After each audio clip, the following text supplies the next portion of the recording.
2022లో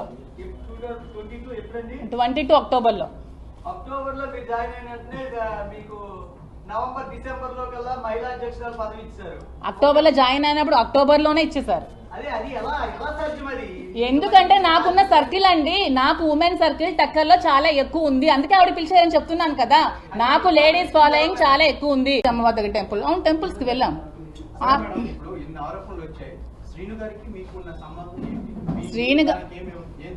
శ్రీను గారు మేమైతే పెళ్లి చేసుకోలేదు. ఎందుకంటే ఇల్లీగల్ గా పెళ్లి చేసుకోవడం అనేది చాలా తప్పు. ఎందుకంటే నాకు డైవర్స్ అవ్వలేదు, అతనికి కూడా డైవర్స్ అవ్వలేదు. సో మేము ఎక్కడ కూడా మ్యారేజ్ చేసుకోలేదు.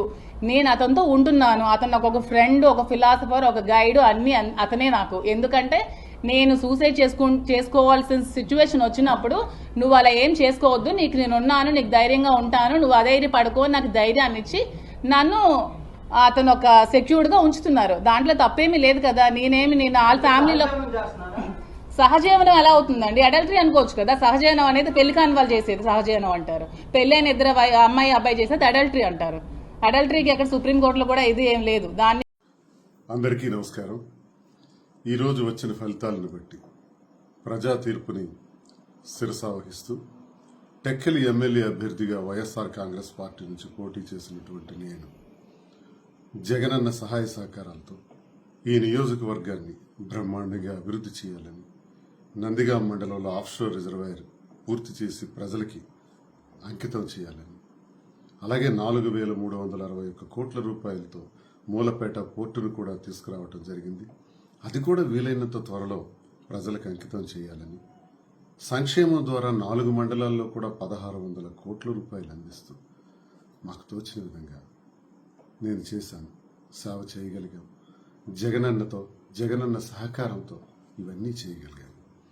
కానీ ఈరోజు వచ్చినటువంటి ఫలితాల్లో నేను ఓడిపోయినప్పటికీ కూడా ప్రజల పట్ల ఎల్లప్పుడూ పోరాడినటువంటి ప్రజలతో మమేకం అవుతూ నాకు 24 సంవత్సరాలు నా రాజకీయ జీవితంలో 17 సంవత్సరాలు ప్రతిపక్ష పాత్ర పోషించాను.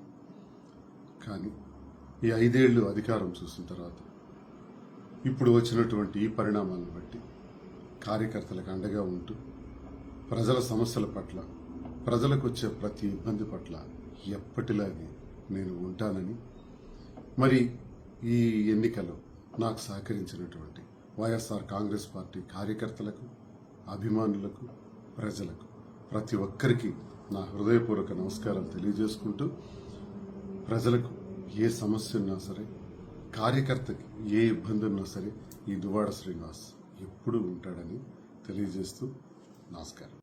పెళ్లి చేసుకోవడం అనేది చాలా తప్పు. ఎందుకంటే నాకు డైవర్స్ అవ్వలేదు, అతనికి కూడా డైవర్స్ అవ్వలేదు. సో మేము ఎక్కడ కూడా మ్యారేజ్ చేసుకోలేదు. నేను అతనితో ఉంటున్నాను. అతను ఒక ఫ్రెండ్, ఒక ఫిలాసఫర్, ఒక గైడ్, అన్ని అతనే నాకు. ఎందుకంటే నేను సూసైడ్ చేసుకోవాల్సిన సిచ్యువేషన్ వచ్చినప్పుడు నువ్వు అలా ఏం చేసుకోవద్దు, నీకు నేను ఉన్నాను, నీకు ధైర్యంగా ఉంటాను, నువ్వు అధైర్య పడుకో, నాకు ధైర్యాన్ని ఇచ్చి నన్ను అతను ఒక సెక్యూర్డ్ గా ఉంచుతున్నారు. దాంట్లో తప్పేమీ లేదు కదా. నేను వాళ్ళ ఫ్యామిలీలో సహజీవనం ఎలా అవుతుందండి? అడల్టరీ అనుకోవచ్చు కదా. సహజీవనం అనేది పెళ్లి కాని వాళ్ళు చేసేది సహజీవనం అంటారు. పెళ్ళైన ఇద్దరు అమ్మాయి అబ్బాయి చేసేది అడల్టరీ అంటారు. అడల్టరీకి అక్కడ సుప్రీంకోర్టులో కూడా ఇది ఏం లేదు. దాన్ని కాలేజీ చదువుల కింద ఒక 500 రూపాయలు వచ్చింది. డిగ్రీ వచ్చింది. ఆసరా కూడా నీకు అప్పు ఉండేది ఒక 2,000, అది 2,000 తీర్పు. తర్వాత పెన్షన్ వస్తుందా? 2,500 పండగ నుంచి మరొక 200 పెరుగుతుంది. 0 ఒకటి ఇల్లు వచ్చింది, లోన్ వచ్చింది, ఇల్లు కూడా వచ్చింది. కడతారు ఇక్కడ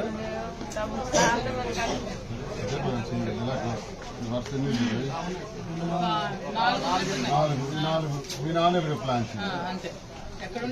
శ్రీధరు పెద్ద చేయలేదు. శైలేష్ అన్నా, 18,700 అన్నా పెన్షన్ వచ్చింది. 2,500 వస్తుంది. పండుగ నుంచి 250 పెరుగుతుంది. ఇల్లు నీకు జగన్ తోడు వచ్చింది 470. ఇల్లు నీకు కడతావు, తెలుస్తుంది.